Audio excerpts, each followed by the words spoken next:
Hey everyone, it's Erin with Hail Varsity. I'm joined by Brady, also of Hail Varsity, and we are here at Michigan Stadium, the big house for Nebraska versus Michigan, 3:30 Eastern, 2:30 Central. All right, Brady, as you can see, it is starting to snow. It's very light. It doesn't probably have much impact just now, but something to keep an eye on as we get closer to game time because it could have an effect on the field. We know that Nebraska wants to run the ball, or at least that's what Mickey Joseph has told us. So let's dive into it. And we'll start with the quarterback. We know Casey Thompson is out. We don't really know what that means as far as who will be playing and starting today, if it'll be a little bit of both or who will get first snaps. What are your thoughts?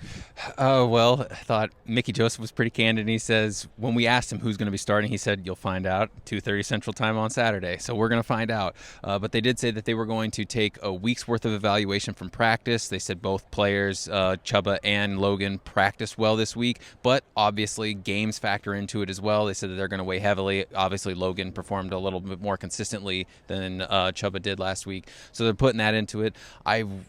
I would imagine that we'll probably see both of them in some capacity during this game, but who really starts, I'm not sure. I mean, it's really going to come down to if they've got a special game plan for Michigan. I would love to know what you think. If you want to tell us who you think should start, whether it's Chuba Purdy or Logan Smothers, leave that in the comments.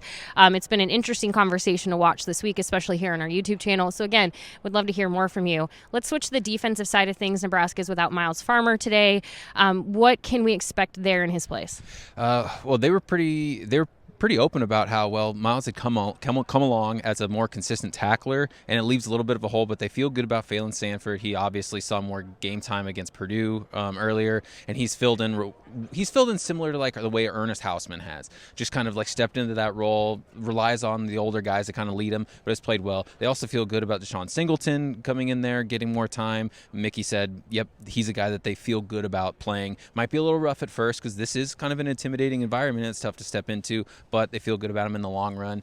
And then relying on guys like Luke Reimer and Garrett Nelson and Caleb Tanner, the veteran leaders of the defense, to kind of help these guys along, because it is, for a lot of these guys, they haven't played on a stage like this before, so they will rely on those kind of pillars of leadership on the defense.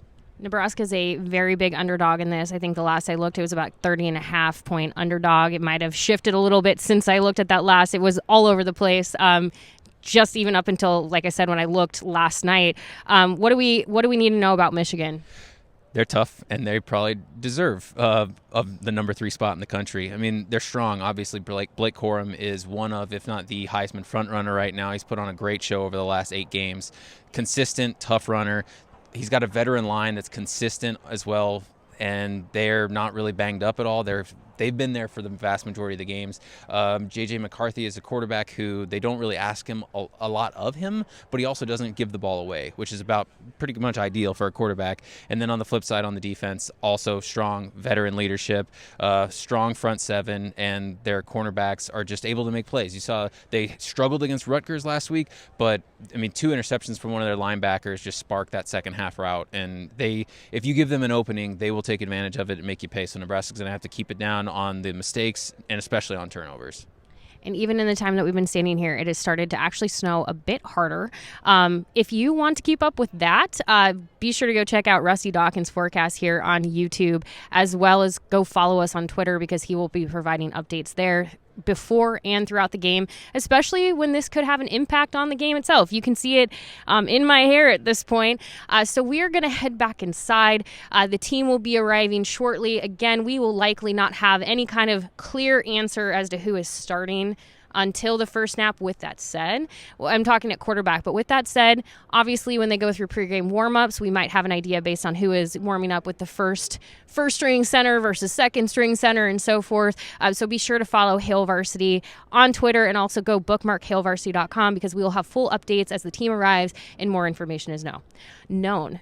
All right, Brady, let's go get inside. Thank you for your time. No problem. Happy to be here. Let's have fun today. In the big house. Talk to you later.